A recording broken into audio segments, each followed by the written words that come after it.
Assalamualaikum warahmatullahi wabarakatuh. Bismillah walhamdulillah, wassalatu wassalamu ala rasulillah Sayyidina wa maulana Muhammad ibn Abdullah wa ala alihi wa sahbihi wa man walah, wa la hawla wa la quwata illa billah.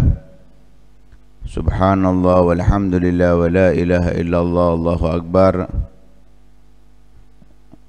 wa la hawla wa la quwata illa billahil aliyyil azim. Adada kulli harfin kutiba aw yuktabu abadal abidin wa dahrad dahirin.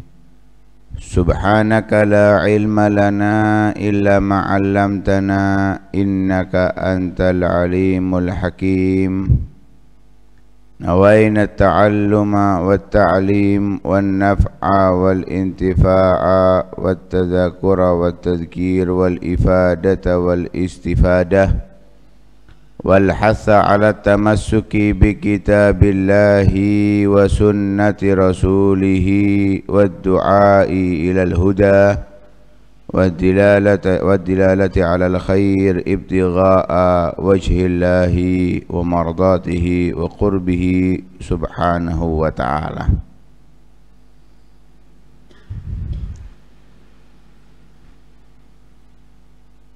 Alhamdulillah, Allah subhanahu wa ta'ala masih memberikan kepada kita berbagai anugerah kenikmatan, terkhusus masih ditakdirkan kita hidup di bulan yang mulia, bulan haram, bulan Dzulhijjah. Semoga kemuliaan bulan ini bisa kita raih dengan kemuliaan kelak di akhirat di surga Allah subhanahu wa ta'ala. Amin Allahumma amin. Namun kita harus ingat bahwa kenikmatan yang diberikan oleh Allah, hidup di bulan-bulan yang mulia, itu jangan sampai membuat kita tertipu dan terlena sehingga kita tidak bisa meraih apapun dari yang disiapkan oleh Allah subhanahu wa ta'ala di dalamnya. Karena itu Al-Imam Hatim Al-Asam, beliau pernah berkata, la taghtarra bimawdi'in salihin fala makana aslahu minal jannati fala makanu aslaha minal jannati fala makana aslahu minal jannati wa qad laqiya Adamu alaihi salam fiha ma laqiya. Jangan pernah tertipu dengan tempat yang baik, karena tidak ada tempat yang lebih baik daripada surga Allah subhanahu wa ta'ala.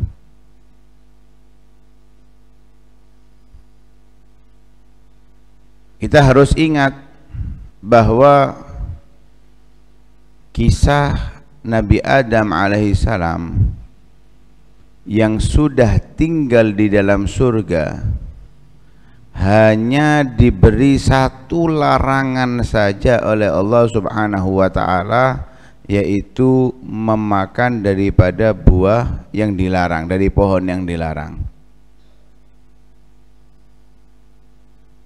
Tempat sudah istimewa,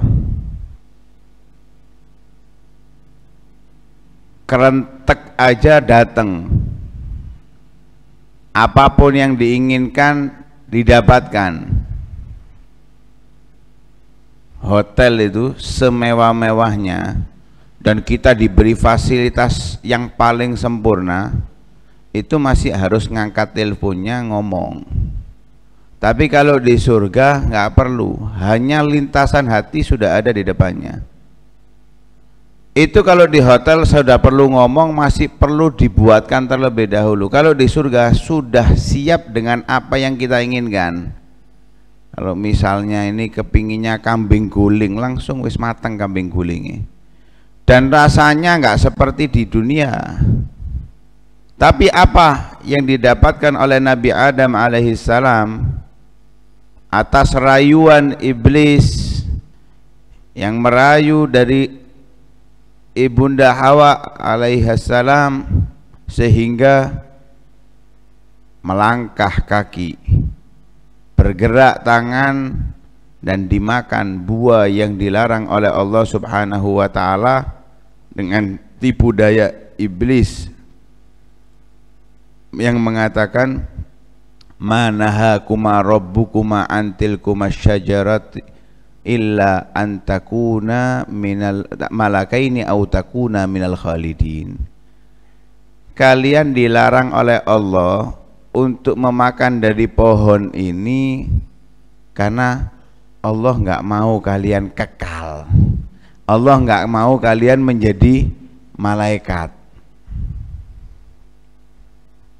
Tertipu Sayyidah Hawa dengan tipu daya iblis sehingga melangkah kaki. Kita tidak membahas kesalahan, tapi membahas di situ hikmah yang diambil, dan Allah sudah mentakdirkan hal itu. Allah ingin menunjukkan dari tempat yang mulia pun kita tidak boleh merasa nyaman, tidak boleh merasa aman, tidak boleh tertipu dengan tempat yang mulia. Dan itu terbukti. Mungkin kita berpikir, wah kalau kita di hadapan Ka'bah, pikiran kita hanya memandang Ka'bah, ibadah di depan Ka'bah, fokus dengan ibadah kita. Itu kita yang masih di sini. Tapi terjadi bukan sekali, dua kali, bukan 10 kali, 20 kali, bukan 100 kali, 200 kali. Sudah bertahun-tahun dari zaman ke zaman terjadi sesuatu yang tidak layak dilakukan di tempat tersebut. Jangankan di tempat tersebut, di tempat umum aja nggak pantas, apalagi di tempat itu. Yang ketika dempet-dempetan maaf, yang laki-laki megang sesuatu yang nggak boleh dipegang, mencuri, ini di depan Ka'bah. Kita merasa, oh kalau di Ka'bah aman, nggak ada. Yang di surga aja Nabi Adam alaihissalam bisa, apalagi hanya sekedar di dunia, hanya sekedar di depan Ka'bah. Wah masa sih? Jangan masak, tanya sama yang pernah jadi korban. Itu tanya sama pemerintahan sana, berapa kali motong tangannya orang yang nyuri di Ka'bah itu. Bukan sekali, dua kali terjadi demikian. Karena itu tidak boleh kita merasa bahwa kita sudah aman. Nah, karena itu adalah tanda orang-orang yang tertipu. Begitu juga Al-Imam Hatim Al-Asam, beliau berkata, la taghtar bi kathratil ibadah fa inna iblis ba'da tuli ta'abbudihi laqiya ma laqiya. Jangan pernah tertipu dengan banyaknya ibadah. Kadang kita merasa orang yang paling ahli ibadah. Kita merasa, oh ibadah saya lebih banyak daripada yang lain. Lihat iblis. Iblis itu dulu derajatnya sama dengan malaikat.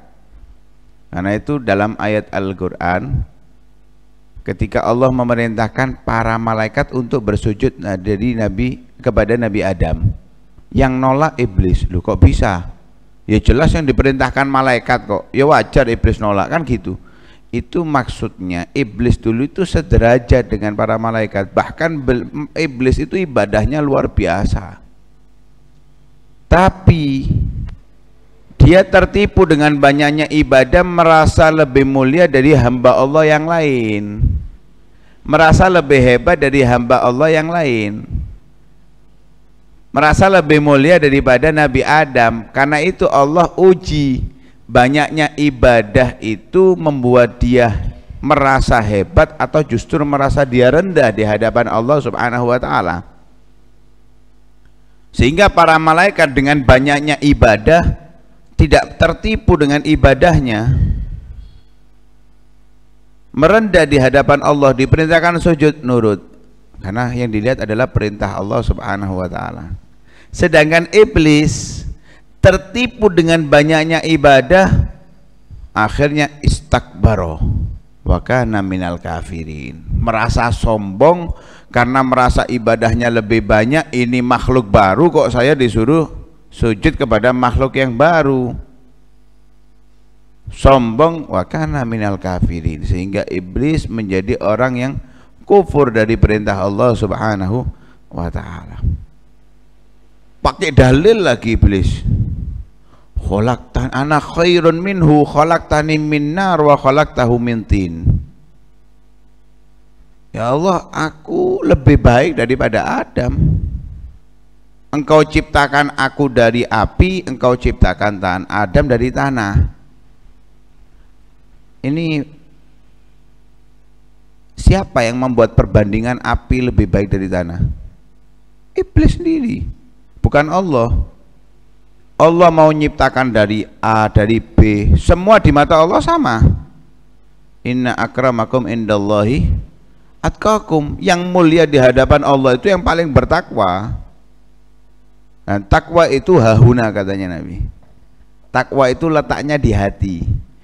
Kasratul ibadah, banyaknya ibadah itu tidak mempengaruhi apapun kalau hatinya tidak semakin bersih, semakin baik. Orang yang hatinya bersih nggak pernah melihat hamba Allah yang lain, walaupun mungkin saat ini dia dalam kekufuran, lebih baik daripada dia. Nggak pernah. Itu Sayyidina Muhammad bin Wasi' ketika diminta oleh orang-orang di masa itu, karena memang beliau dikenal dengan kesolehannya. Al-Imam Muhammad bin Wasi' itu ketika diminta untuk mendoakan agar diturunkan hujan, sebab lama sudah kekeringan. Apa yang beliau katakan? Beliau merasa penyebab tidak turunnya hujan itu adalah beliau sendiri. Nggak merasa mulia dengan apa yang dia miliki, ibadahnya yang banyak, ketaatannya yang banyak, nggak merasa mulia. Sedangkan iblis merasa dengan ibadah yang luar biasa, ini Adam baru kok saya disuruh kepada ibadah, masih belum kok saya disuruh disujud. Sombong yang ada dalam dirinya membuat dia hancur. Karena itu Al-Habib Abdullah bin Husain bin Tahir, beliau mengatakan apa? Ya Rabbi, ma makna amal? Ya Allah, aku nggak punya amal ibadah apa-apa. Wa kasbunah kulluh zalal. Ibadah ketaatan yang aku lakukan semuanya nggak ada yang sempurna, nggak ada yang baik. Lakin la nafika amal, tapi kita punya harapan ya Allah kepada Engkau. Tuhyil idhamar ramah, yang bisa membuat hidup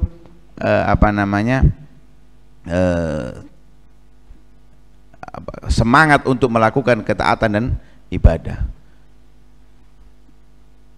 Beliau ini Al-Habib Abdullah bin Husain bin Tahir, pengarang kitab Sulamut Taufik, beliau itu ibadahnya nggak nanggung.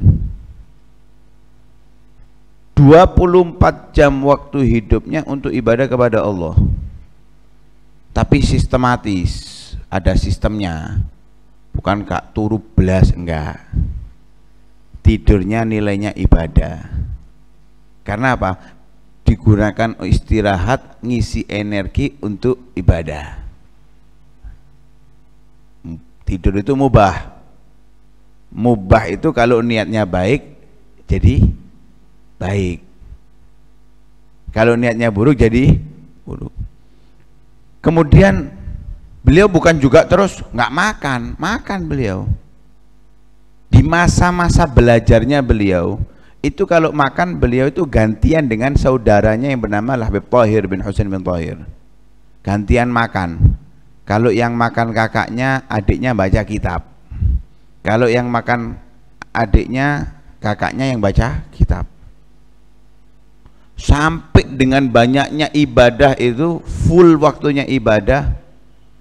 Ketika masuk bulan Ramadan, itu menanyai kepada putra-putranya, di tahun ini apa niat kamu untuk menambah ibadah dari tahun yang lalu? Anaknya yang satu jawab, nambah ini, nambah itu, nambah ini, nambah itu. Biasa kalau Ramadan nambah kebaikan itu umum sudah. Sehingga ketika mendengar jawaban dari putra-putranya, beliau itu nangis. Kenapa nangis? Karena sudah tidak ada waktu lagi untuk nambah ketaatan.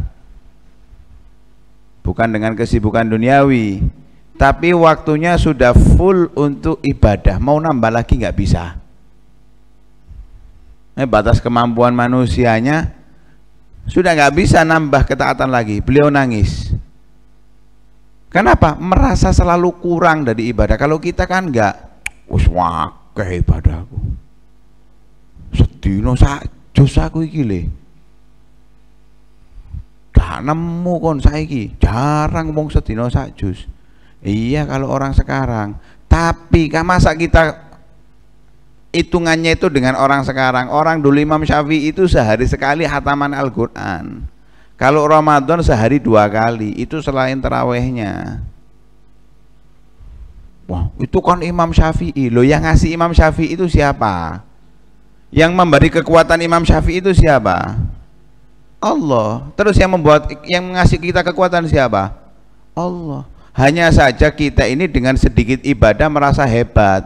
Beda dengan Imam Syafi'i, dengan banyaknya ibadah semakin merasa berkurang dan merasa sedikit. Nggak merasa cukup dengan ketaatan yang beliau lakukan. Karena itu jangan pernah tertipu dengan ibadah kita ini, jangan pernah tertipu. Apalagi kalau ibadah kita ini hanya sekedar ibadah. Maaf, kadang tanpa didasari ilmu. Kurban, pokoknya kurban, dekek wedhus nang masjid titip dikalungi. Ya. Wedhusnya sini kalau jenenge jadi jenenge Budi. Jenenge DE pisan. Engko diceluk wedhus ning ngarep wong di Budi ngamuk. Loh, ada aturan yang diatur oleh syariah, bagaimana cara berkurban yang benar, bagaimana cara sholat yang benar, bagaimana cara zakat, puasa, semua diatur. Kita enggak, pokoknya ngelakukan, ngerasanya banyak ibadah, padahal kalau dinilai dari ibadah yang dilakukan banyak enggak sahnya. Dan itu terjadi di zaman Nabi. Saat itu ada seorang sahabat yang sholat tanpa tumak ninah. Ini contoh aja ya, jangan terus oh saya tumak ninah kok. Ya mungkin dari ilmu fikih kita yang lain tentang sholat ada yang kita nggak tahu, ternyata sholat kita nggak bisa jadi. Ini salah satu contoh di zaman Nabi nggak tumak ninah. Akhirnya ketika salam katanya Nabi, sholli fa innaka lam tusolli, sholatlah kamu belum sholat. Nah, terus kalau misal nanti di hari kiamat kita ditunjukkan ternyata sholat kita semuanya ini nggak sah, terus kita mau dalil, yang penting kan hatinya. Ya, yang penting hatinya. Ya kalau gitu, kalau makan yang penting hatinya aja, jangan makan mulutnya, yang penting hatinya. Kira-kira kenyang nggak? Loh, ibadah sholat itu memang tujuannya nanti di akhir hati, tapi awalnya sah dulu, baru nanti ikhlas. Bukan ikhlas dulu, oh yang penting ikhlas, ikhlas tok, sholatnya jembalian, yang percuma. Sah dulu baru. Karena itu fakullu man bighairi ilmin ya'malu a'maluhu mardudatun la tuqbalu. Amal perbuatan tanpa didasari ilmu ditolak oleh Allah, tidak diterima. Dan juga pernah ada yang berkorban di zaman Nabi SAW disembelih sebelum waktunya. Waktunya kurban itu kan setelah terbitnya matahari, ukuran sholat 2 rakaat dan khutbah. baru masuk waktunya nyembelih. Ini disembelih belum waktunya. Lah, ketepaan orangnya bukan orang yang memiliki kelebihan harta, karena keinginan ibadahnya disembelih duluan. Katanya Nabi, ya wis, karena nyenengno atine Nabi, ini untuk kamu sah tapi tidak sah untuk orang-orang setelah kamu. Nah, itu gambaran salah satu daripada syaratnya khutbah harus syaratnya berkorban harus terpenuhi. Ketika nggak terpenuhi nggak akan jadi kurban, jadinya sedekah biasa. Yang penting dapat pahala. Ya kalau podo-podo itu pahala, ojo ngeteni Idul Adha, bendino ae kon sedekah. Wedhus bendino ngono ya. Teken pengajian kayak ono wedhus situ-situ. Gak usah ngenteni Idul Adha. Oh, kita itu untuk Idul Adha wis untung-untungan apa maneh kate bendino, kan tidak mungkin. Lah itu gambaran bahwa jangan pernah merasa banyaknya ibadah itu membuat kita mulia. Justru ibadah itu adalah bentuk penghambaan kita kepada Allah.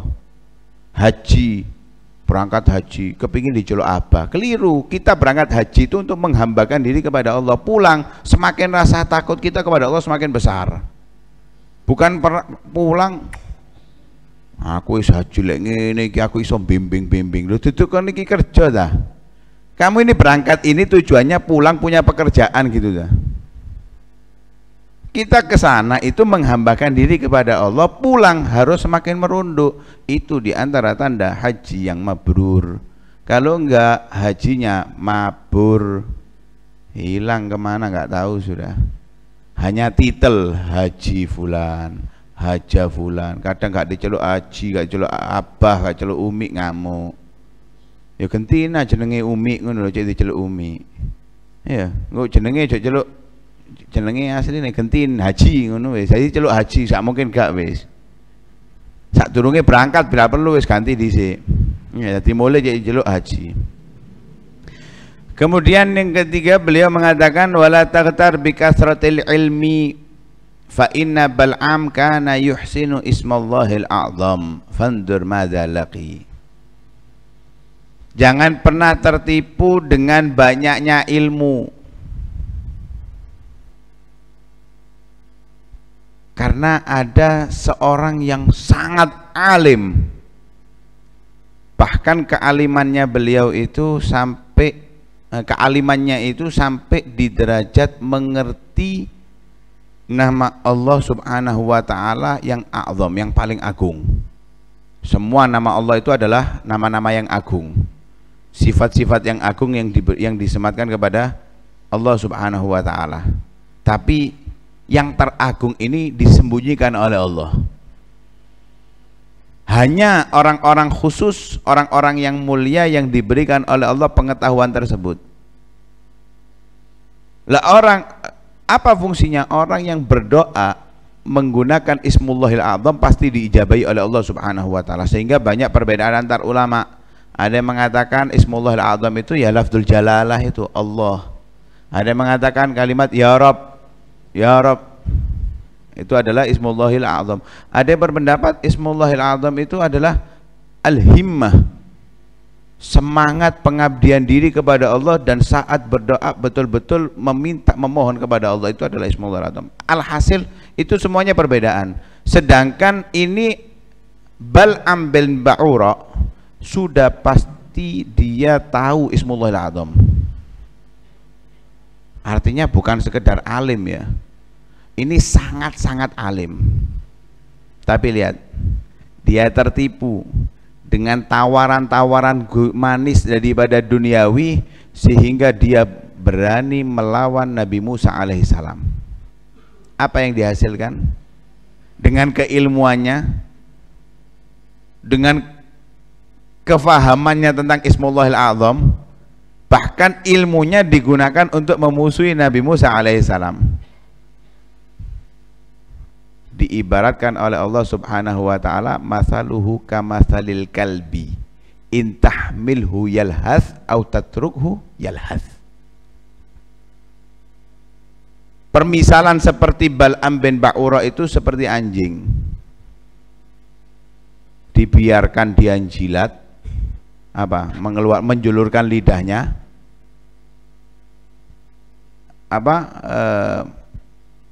ditinggal menjulurkan lidah, diajak juga menjulurkan lidah. Ya situ. Dibawa kemana-mana, lihat anjing itu. Ana sing mingkem ngono. Ane lek ngrungokno pengajian aja engko akhire padha engko. Mingkem selawe kerapeten balik. Dibiarkan ditinggal tetap ya ngono iku. Menjulurkan lidahnya. Artinya apa? Ini orang nggak ada manfaatnya dengan ilmunya, yang diambil itu pokoknya yang memanfaat untuk dirinya ya wis itu.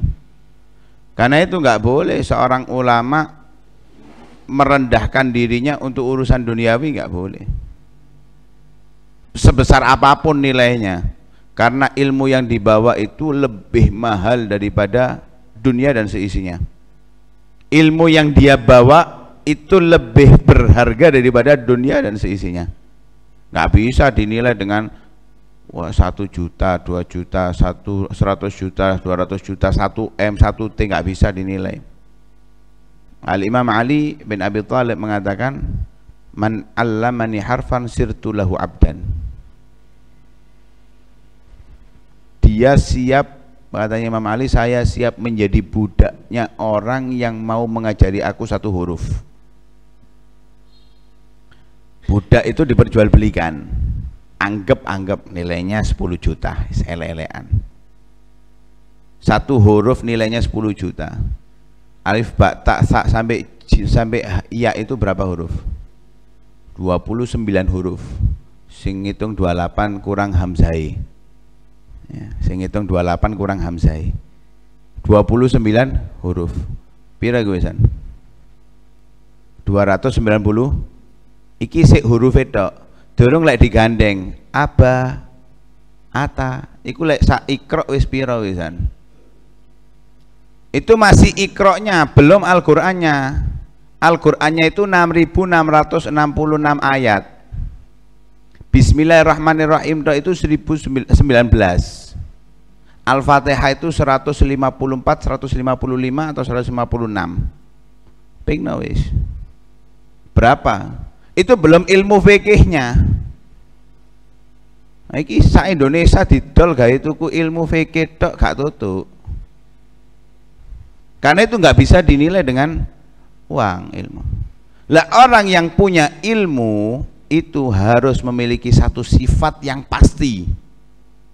Kalau tidak dia akan binasa. Yaitu yang identik dengan ulama. Innama yakhsyallaha min ibadihil ulama. Harus punya rasa khasyah, rasa takut kepada Allah Subhanahu wa ta'ala. Al ilmu khasyah kulluh yu'raf bidzaka ahlu. Karena itu orang yang punya ilmu itu harus merasa takut ilmunya membuat dia tidak bermanfaat, tidak memberikan manfaat kepada dia. Karena kelak di hari kiamat itu orang yang banyak disiksa oleh Allah itu ya alimun lam yanfa'hullah bi'ilmih. Orang yang punya ilmu tapi tidak bisa memberikan manfaat kepada dirinya ilmunya. Man izdada ilman wa lam yazdad hudan lam yazdad minallahi illa bu'da.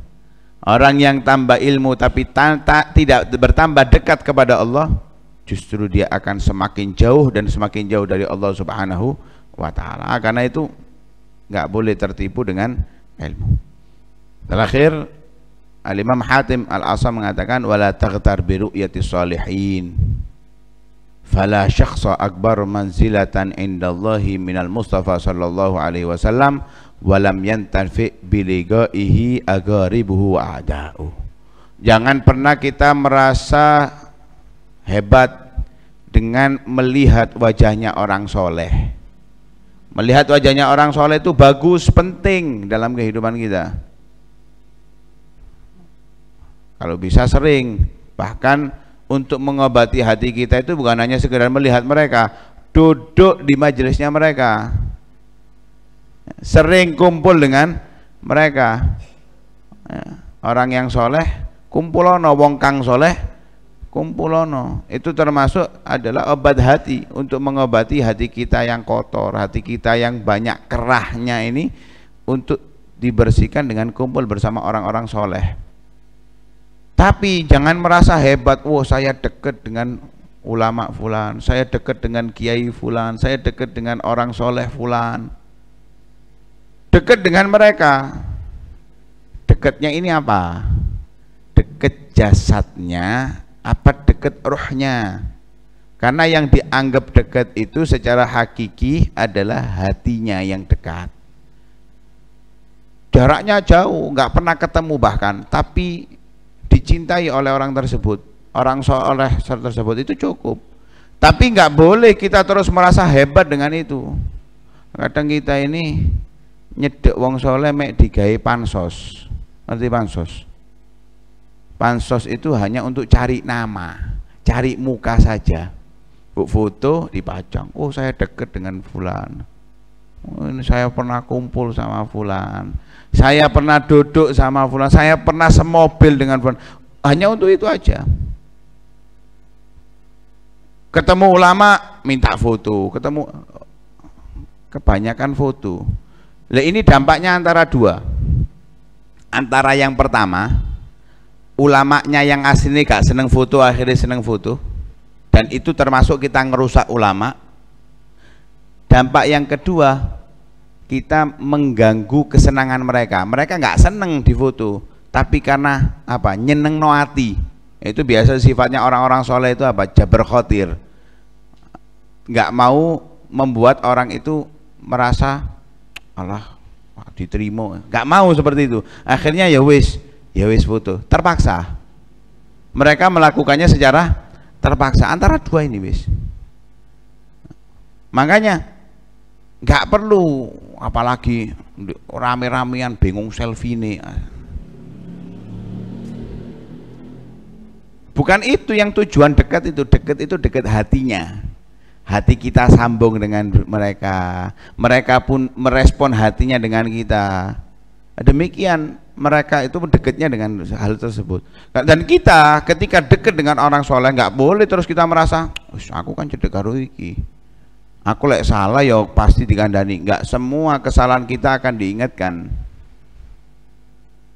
Harus kita usaha untuk memperbaiki diri. Berani bertanya apakah saya ini benar atau masih perlu diperbaiki. Enggak cukup dengan kumpul dengan mereka terus menjadi hebat, enggak. Terkadang kita mendengarkan kisah kemuliaan para sahabat Nabi Shallallahu Alaihi Wasallam yang luar biasa, terus kita ngomong enak ya jadi sahabat. Yang bilang seperti ini karena dia nggak tahu, lupa bahwa di masa Nabi itu ada Abu Jahal, ada Abu Lahab, ada Walid bin Mughirah, yang mereka ini notabene-nya adalah musuh-musuh Nabi, baik dari kalangan keluarganya Nabi atau bukan keluarganya Nabi. Lah misal kalau kita yang berbicara bahwa enak ya jadi sahabatnya Nabi, kon urip di zaman Nabi, kira-kira masuk golongan yang sahabatnya Nabi apa musuhnya Nabi? Lah itu pilihan Allah Subhanahu wa taala, bukan pilihan kita. Lah kita yang hidup di zaman ini cukup cintai Nabi, cintai sahabat Nabi, dikumpulkan bersama mereka, kan enak wisan. Kalau dulu tantangannya itu percaya sama Nabi atau jadi musuhnya Nabi. Kalau sekarang kita hanya menumbuhkan aja rasa cinta kepada Nabi Shallallahu Alaihi Wasallam. Karena itu nggak cukup kumpul dengan orang soleh itu membuat selamat. Karena yang kumpul dengan Nabi aja nggak tentu selamat. Bahkan ada dari mereka yang masih keluarganya Nabi Shallallahu Alaihi Wasallam. Bahkan pamannya Nabi yang saat Nabi dilahirkan bangga dengan kelahiran Nabi. Nabi lahir, Abu Lahab itu saking bangganya sampai memerdekakan budak. Tapi ketika Nabi sudah menjadi Nabi, apa yang dilakukan oleh Abu Lahab? Memusuhi Nabi. Hasilnya apa? Dinas dalam ayat Al-Quran, tabbat yada Abi Lahab wa tab, ma aghna anhu maluhu wa ma kasab, sayasla naran dzata lahab wa imra'atuhu hammalatal hatab fi jidha hablun min masad. Enggak ada manfaatnya untuk Abu Lahab saat berjumpa dengan Nabi Shallallahu Alaihi Wasallam. Begitu juga Abu Jahal, Walid bin Mughirah dan yang lain sebagainya daripada kaum kafir Quraisy. Sehingga menjadi pelajaran bagi kita bahwa dekat dengan orang soleh itu justru butuh adab, butuh husnudzon. Karena terkadang Allah uji kita dengan kesalahan yang mereka buat. Apakah kita masih punya rasa hormat kepada orang tersebut, apa justru iyalah ngeletek podo ae. Loh, itu Allah tampakkan sisi manusiawinya orang tersebut kepada kita agar kita ini masih punya husnudzon kepada orang tersebut atau tidak. Dan padahal husnudzon itu bukan hanya kepada orang soleh, ke seluruh hamba Allah kita harus husnudzon, apalagi kepada orang-orang soleh.